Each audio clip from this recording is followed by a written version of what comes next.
Let's talk about Zach. Zach is a high-ticket closer that took the jump in joining us inside of the growth consulting program. And well, in his first 30 days, he was able to make $7,500 with a growth consulting client. And it's his first time ever doing the business model. Now, before joining the program, Zach definitely had his reservations. And as we'll talk about in this video, you understand what inspired him to actually make that jump into joining us and implementing the things that we teach. And well, needless to say, it worked out. So without further ado, let's jump into it. What's going on, guys? Caleb here, and I'm on with Zach. Zach, how are you? What's going on, Caleb? Thanks for having me. Yes. And so Zach is here today because he's one of the success stories of the high ticket growth consulting program. Now, Zach, I believe you joined 60-ish days now? Maybe 2 months ago now? Maybe Yeah, 3? it was about 2 months ago. Yeah. 2 months ago now. And just this week, he was able to get his first sale with a client. It's not a life-changing type of deal, but it is a deal nonetheless. And I think it was really fascinating to talk about or kind of look at what that journey looked like from joining the program and what inspired you to come in, maybe key insights and takeaways. And I think more importantly, what's transpired, what the future looks like. Because despite, this is your first client, which is great, but I think also what you're experiencing right now within your role perfectly shapes up for what the future might have in store. So I guess with that, take us back to where were you right before pulling the trigger to join high ticket growth consulting? Yeah, dude. Thanks for asking. I was a bit burnt out with closing, with where I was at and the position that I was in. And I was looking truthfully for alternative ways to make money while leveraging the skill set that I already had, which was sales, right? So I came across your ad, dude. I remember staying up until 2 o'clock in the morning, just taking notes on all of the pre-call videos and everything that you were saying. And it all was making perfect sense to me. And I was connecting dots of how I could be successful with this and whatnot. Sure enough, get on, I sign up, start going through the program. And what I realized, dude, is a lot of the thing that was really holding me back wasn't necessarily the specific knowledge of business. Now, I'm not saying I'm a business wizard by any means. There's so much that I still need to learn about copy and ads and specifically the marketing and also some sales things. But ultimately, it was the belief that I actually could look at myself as a consultant. Because there's this identity shift from when you go and become a setter, and then you go and become a closer, and then you go from a closer to a sales manager, and a sales manager to a VP, and a VP to a CRO. Even if you take a lateral step or a lateral and then one step above from a closer to a consultant, it is a little bit of a shift in identity.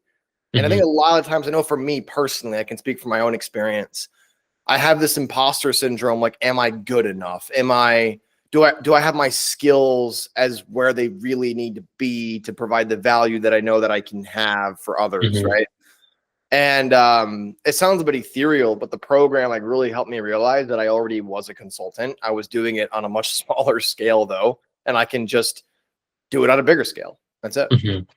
1,000%. And I think you touched upon, the clarity that you have and how you articulated that, I think is great, because I would say it's really that was probably one of the biggest things that I observed. And I still kind of see as you're kind of going through this journey, is I think developing the certainty and knowing that, okay, I could step out, stand on my own 2 feet as a consultant, replace what I was doing as a closer, and that's viable. I remember back when I was a setter making that jump to closer, as you said, it was it's this big mental barrier of okay, I'm not that, can I do it? It seems like a lot, and then you find your way up there. So, but sure enough, in my own experience, I've always felt or seen that just with enough time, spend enough time, you'll start to see how bad a lot of stuff just is that works, that you're oh my God, I could do this stuff way better. And so, but I think that kind of leads a little bit towards the first opportunity, I believe. So tell us about kind of your first deal. How had you found this person? I believe you knew them even prior to joining the program. And what did that look like as far as bringing them to your first kind of working engagement?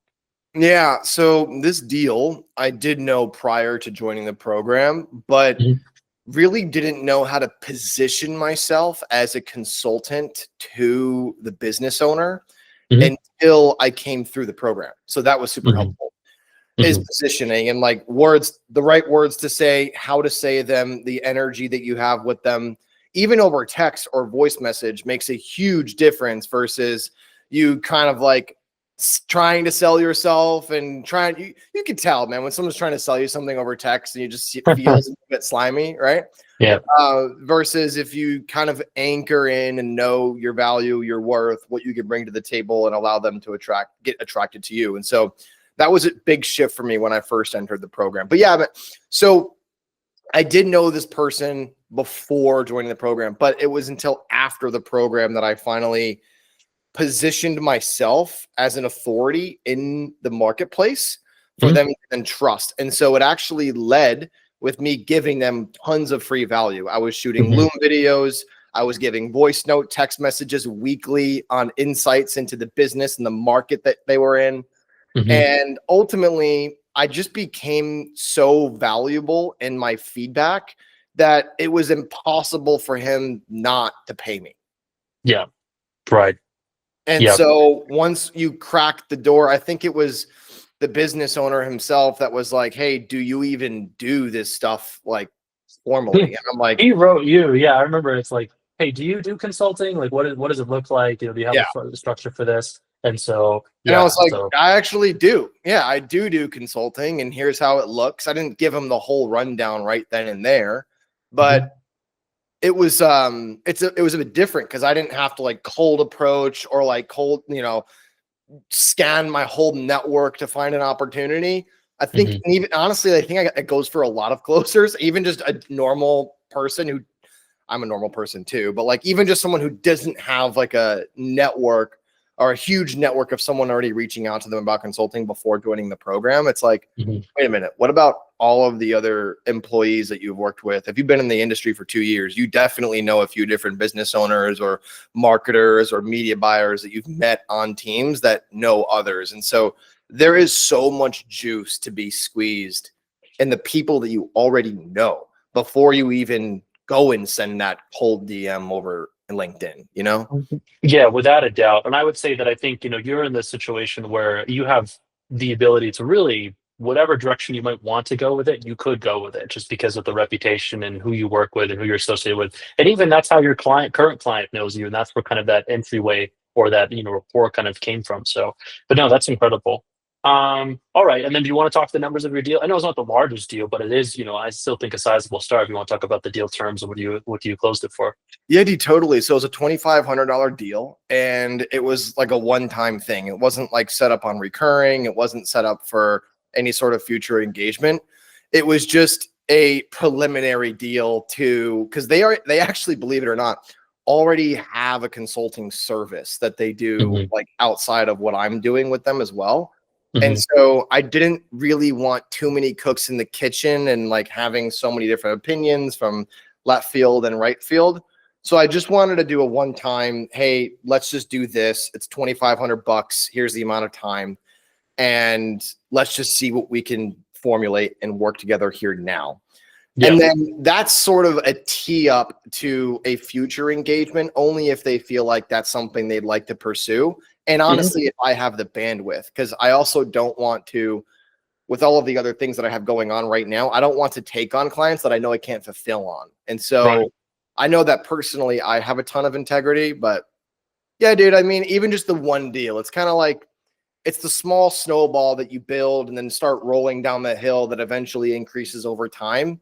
I know that now that I can see myself as a consultant and a value provider in whatever market that I decide to go into, I can charge what I can charge that is reasonable and that makes sense for the client once I get this client results. So that's 1,000%. And I even think you could 10x, but I think like it's actually interesting when you put it like that, seeing it. It's like, I think before the program, there was for sure, as you talked about, definitely an identity gap and like, people will pay me for it. Can I transact this? They'll pay me for it. And what does that ask of me?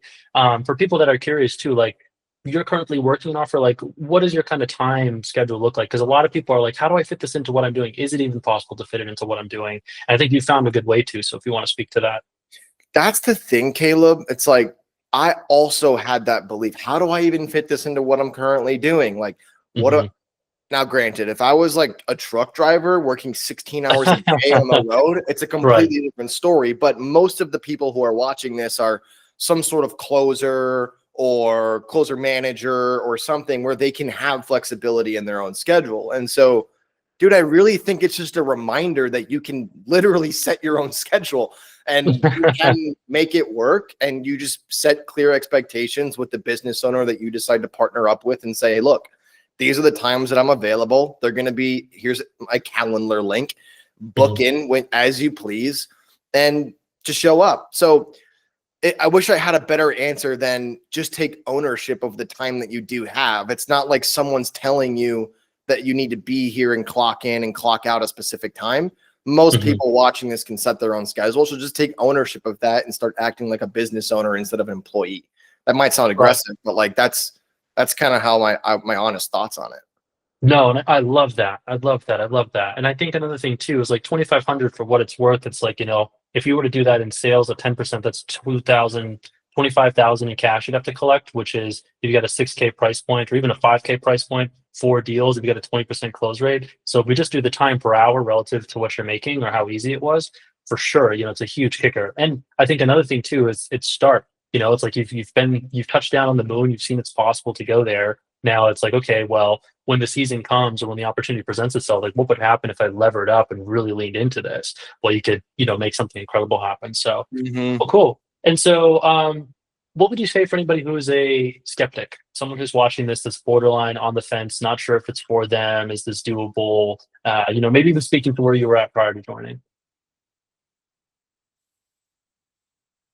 I'd say you have every right to be, because there's so many people in the marketplace that don't have integrity in what they sell. And they're literally just trying to sign you up for a course to put food on their table. And after you get inside of the front door, it really doesn't matter what happens to you after you get signed up, right? That's like a big money grab. So you have every right to be skeptical. But there's also the people that are skeptical and know in their heart that this is the right thing to do and now is the right time, and like they feel all of the dots connecting and they still don't take action on that. Like that's not good or bad. It just, you're going to continue to stay where you are. And if you're cool with that, then that's okay too. But I don't think you booked the conversation or even interested in what we're talking about if you're completely content with what you're currently experiencing in life. And so to skeptics, man, because I'm a skeptic myself, I'd say, dude, you have every right to be skeptical, but spoken like a true closer, lean into your heart and what your heart has to say, because there are people with real integrity. Caleb is one of them. I can vouch for that. Just with the one-on-ones that we've had so far, the content that he has inside of the course, it's not a money grab. He genuinely has your heart at mind, your interest and your goals at mind, and will do anything it takes to succeed. So you have every right to be skeptical, but listen to your heart. Yeah, no, I appreciate that. It means a lot. And well, I'm excited that you took that you pulled the trigger and decided to join.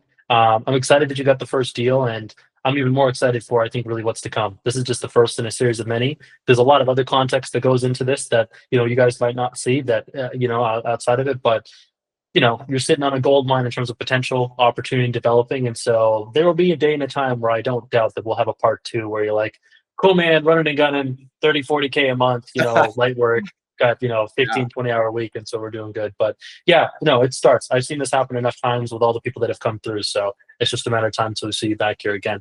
But yeah, so I guess you've heard it here first. That's been Zach. Zach, any closing notes or things for any viewers?